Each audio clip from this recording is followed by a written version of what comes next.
Hello दोस्तों, नमस्कार। स्वागत है आप सभी का आज की क्लास में। आज हिंदी की क्लास को लेकर आए हैं हम, और आज हम बात करेंगे व्यंजन संधि के बारे में। इससे पहले हम संधि को पढ़ रहे थे और हमने जो है स्वर संधि को पढ़ा था, और स्वर संधि के सभी भेद हम पढ़ चुके थे। आप जाकर वीडियोस देख सकते हैं, उदाहरण सहित उसमें आसान भाषा में और आसान तरीके से समझाया गया है, ठीक है ना। आज हम प्रयास करेंगे कि जिस तरीके से आपने स्वर संधि को सीखा है, उम्मीद है उसी तरीके से आपको व्यंजन संधि भी सीखने को मिलेगी, ठीक है ना। आपके जो आगामी एग्जाम है फॉरेस्ट गार्ड, पटवारी, लेखपाल, उन सब में आपके सिलेबस में व्यंजन संधि को स्वर संधि के साथ ही दिया गया है, यानी कि व्यंजन संधि भी आपके सिलेबस में है, तो वहां से भी प्रश्न बनते हैं। इसलिए हम जो है हम इस क्लास को लेकर आए हैं, ठीक है। तो शुरुआत करते हैं सबसे पहले व्यंजन संधि की परिभाषा से। क्या है व्यंजन संधि, आप समझेंगे ध्यान से। व्यंजन के बाद व्यंजन या स्वर आने से, व्यंजन के बाद व्यंजन या स्वर आने से, और वर्णमाला में मैं आपको पढ़ा चुका हूं कि वर्ण स्वर क्या होते हैं और व्यंजन क्या होते हैं, वहां से आप जाकर देख भी सकते हैं, ठीक है। वो कह रहा है कि व्यंजन के बाद व्यंजन या स्वर आने से जो विकार परिवर्तन होता है उसको व्यंजन संधि कहते हैं। तो ये तो यहाँ से फिक्स हो गया, हर बात आपको पता चल गई, ठीक है ना। तो व्यंजन के बाद व्यंजन या स्वर आने से जो विकार उत्पन्न होता है उसे व्यंजन संधि कहते हैं। ये आपने यहाँ से ध्यान में रखना है, ठीक है। अब यहाँ से एक चीज और समझना आप, व्यंजन संधि में क्या होता है, नियम चलते हैं, ठीक है ना। नियम चलते हैं कि हर किसी वर्ग का पहले का पांचवें में, पहले का तीसरे में, पहले का दूसरे में, तीसरे का उसमें, वर्ण का व्यंजन में, व्यंजन का स्वर में परिवर्तन होता है। यही हमने यहाँ पर लिखा दी है, ठीक है ना। तो सबसे पहले आप इसके दो महत्वपूर्ण नियमों को समझेंगे, और ज्यादा संभावना है कि इसी से आपको आ जाएगा, लेकिन मैं आपको सारे नियम इसके बताऊंगा। हर एक नियम को जो है हम, अगर इसमें जो है मैं आपको दो नियम आज बता रहा हूँ, तो शॉर्ट वीडियो में हम जो है इसके सभी नियमों को उदाहरण सहित डाल देंगे, तो वहां से भी आप देख सकते हैं, ठीक है। लेकिन उम्मीद इतनी है कि आप यहाँ से ही इसके सारे जो है व्यंजन संधि के प्रकार को आप यहाँ से भी सीख सकते हैं, ठीक है। तो पहले हम बात करते हैं, हमने परिभाषा को देखा, इसके बाद पहला नियम है, पहला नियम व्यंजन संधि का, हर वर्ग के प्रथम वर्ण का तीसरे वर्ण में परिवर्तन होना। हर वर्ण के प्रथम वर्ण का तीसरे वर्ण में परिवर्तन होना। यहां से आप याद रखेंगे व्यंजन संधि के दो नियम, 3, 5 होना, पहले वर्ग का तीसरे में परिवर्तन होना और पहले वर्ग का पांचवें में परिवर्तन होना। तो 3, 5 से याद रखना, यानी कि 1 का 3 होना। जैसे किस प्रकार से, ध्यान से सुनना। जैसे हर वर्ग का पहला है क, हर वर्ग का पहला, दूसरे वर्ग का पहला है क, के बाद च, फिर ट, फिर त और फिर प। ये आप यहाँ से याद रखिए, ठीक है। हर वर्ग का पहला वर्ण है ये क, च, ट, त, प। ये वर्णमाला में मैं आपको पढ़ा भी चुका था, इस पर सी व्यंजनों की बात हो रही है, ठीक है। तो हर वर्ग के पहले वर्ण का तीसरे वर्ण में परिवर्तन हो रहा है, यही व्यंजन संधि का पहला नियम कह रहा है। तो क, ख, ग, तो क का परिवर्तन जो है वो ग में हो जाएगा, ठीक, किसमें हो जाएगा, ग में हो जाएगा। च, छ, ज में हो जाएगा, यहाँ से आप याद रखेंगे।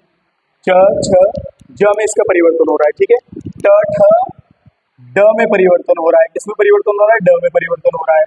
मैं इनके सामने हलंत लगा रहा हूँ, हलंत जो है वो व्यंजन की मूल अवस्था होती है, या आधा व्यंजन का प्रतिरूप भी जो है हलंत है, आप यहाँ से याद रखेंगे।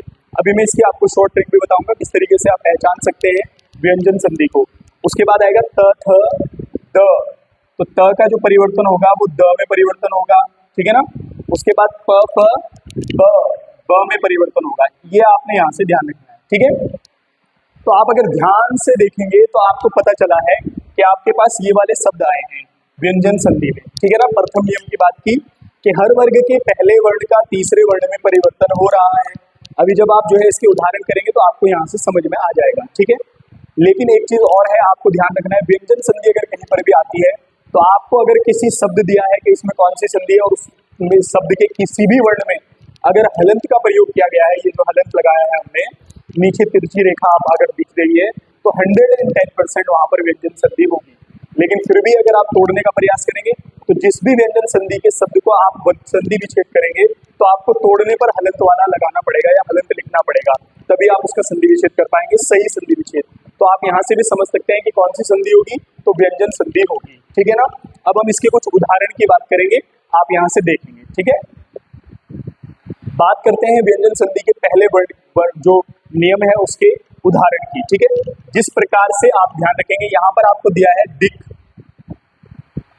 ठीक है, दिक प्लस अंत, यहाँ से आप याद रखेंगे दिक प्लस अंत, ठीक है। तो अब यहाँ से आप ध्यान से बात को सुनेंगे, क्या बनेगा शब्द, आप यहाँ से याद रखेंगे। पहले जो संधि विच्छेद आपको दिया है 100% उसमें हलंत लगा है, तो इसलिए यहाँ पर व्यंजन संधि होगी। पहली बात तो ये पहचान की है।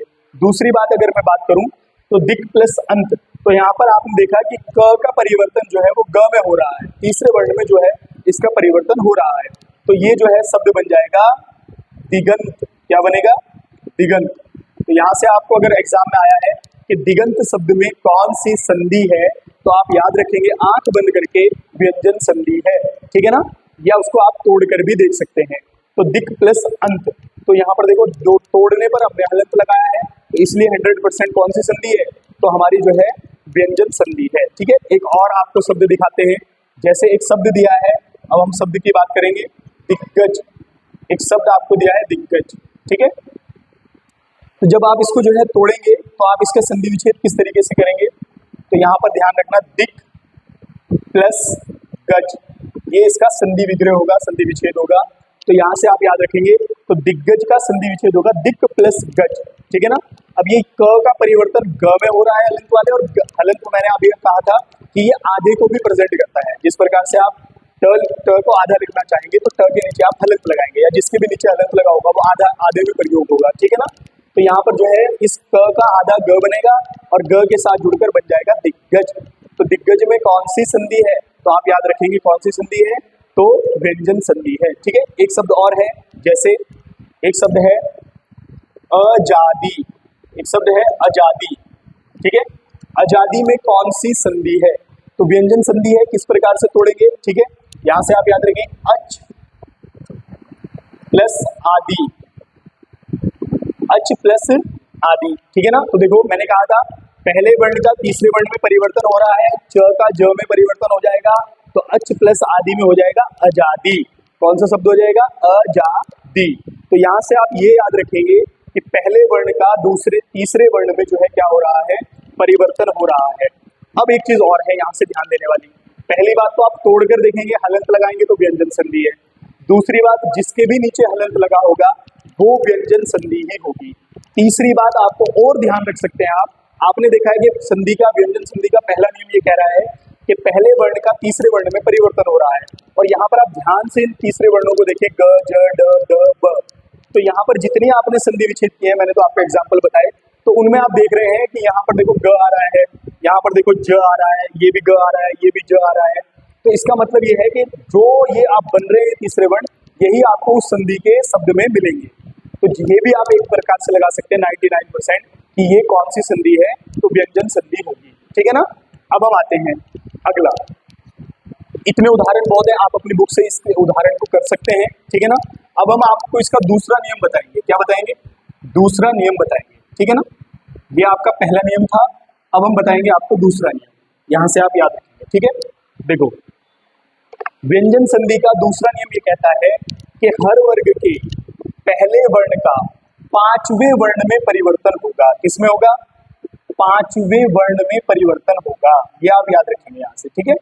व्यंजन संधि के हर वर्ग के पहले वर्ण का पांचवें वर्ण में परिवर्तन होना, या आप यहां से याद रख सकते हैं एक का 5 होना, 1 5 होना, ठीक है ना। ये आप याद रख सकते हैं।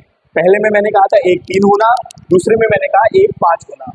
तो यानी कि दोनों नियम को याद करने के लिए आप याद कर सकते हैं कि व्यंजन संधि में 3 5 होगा। पहले नियम में पहले का तीसरे में होगा, और दूसरे नियम में पहले का पांचवें में कन्वर्ट होगा, ठीक है ना।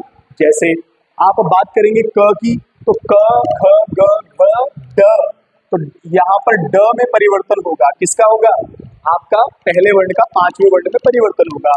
च छ ज झ य, इसका प्रयोग तो बहुत कम होता है संधि में, तो आप केवल इसको याद रखेंगे, यह प्रयोग में नहीं होगा।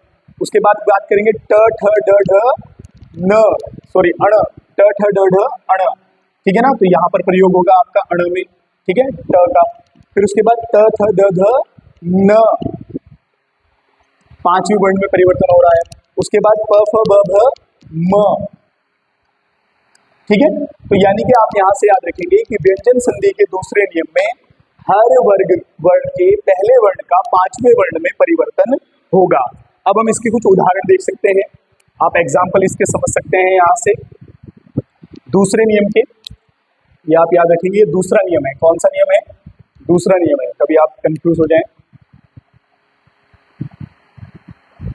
व्यंजन संधि का ये दूसरा नियम है, ठीक है, दूसरा नियम। अब इसके उदाहरण को देख सकते हैं आप, जैसे एक शब्द लिखा है वाक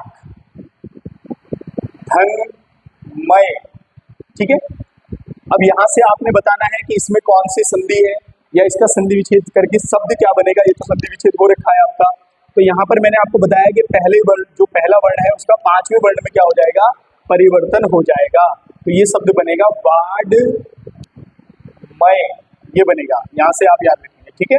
तो अगर कहा कि वाडमय में कौन सी संधि है, तो हलंत भी लगाया पहले से ही, तब भी आप पहचान सकते हैं। तो यहाँ पर व्यंजन संधि है, या फिर आप देख सकते हैं कि जो ये वर्ण बन रहे हैं पहले का पांचवें में जो कन्वर्ट हो रहा है वही आपको यहाँ पर बीच में देखने को मिलेंगे, ठीक है ना। अगला शब्द एक और देख लेते हैं, जैसे एक शब्द है क्षणमुख। कौन सा शब्द है, क्षणमुख, ठीक है। यहाँ से आप याद रखेंगे क्षणमुख। तो इसका जो संधि विच्छेद होगा तो वो होगा षट धन मुख, ठीक है। अब देखेंगे आप कि पहले वर्ण का पांचवें वर्ण में परिवर्तन हुआ है, तो ट का परिवर्तन अण में हो जाएगा, तो ये शब्द हो जाएगा क्षणमुख। तो यहाँ से आप याद रखेंगे कि क्षणमुख में कौन सी संधि है, तो क्षणमुख में जो है वो व्यंजन संधि है। जैसे एक शब्द और देखते हैं इसका उदाहरण के तौर पर, व्यंजन संधि का पहचान आपको बता देते हैं। जैसे एक शब्द है उन्मत्त, क्या है, उन्मत्त शब्द में कौन सी संधि है, तो व्यंजन संधि है। आप इसको कैसे तोड़ेंगे, तो यहाँ से याद रखेंगे उत धन मत, ठीक है, यहाँ से आप याद रखेंगे। तो त का परिवर्तन जो है वो न में हो जाएगा, पांचवें वर्ण में हो जाएगा, तो ये शब्द बन जाएगा उन्मत्त, ठीक है ना। तो इस प्रकार से व्यंजन संधि को पहचानने के मैंने आपको कई सारे तरीके बताए हैं। पहले हलंत लगा होगा हर शब्द में, जिस शब्द में नहीं है तो तोड़ने पर जब आप संधि विच्छेद करेंगे तो हलंत बनेगा, या फिर पहले नियम में पहले वर्ण का जो है तीसरे वर्ण में, और दूसरे नियम में पहले वर्ण का पांचवें वर्ण में परिवर्तन होगा। वैसे पॉसिबिलिटी ये है कि इन दो ही नियमों से आपका काम हो जाएगा, लेकिन मैं आपको शॉर्ट वीडियो के द्वारा जो है इसके सभी नियमों को बताने का प्रयास करूंगा, तो आप वहां से भी देख सकते हैं, ठीक है ना। तब तक के लिए धन्यवाद, मिलते हैं हिंदी के नए टॉपिक में नई क्लास में।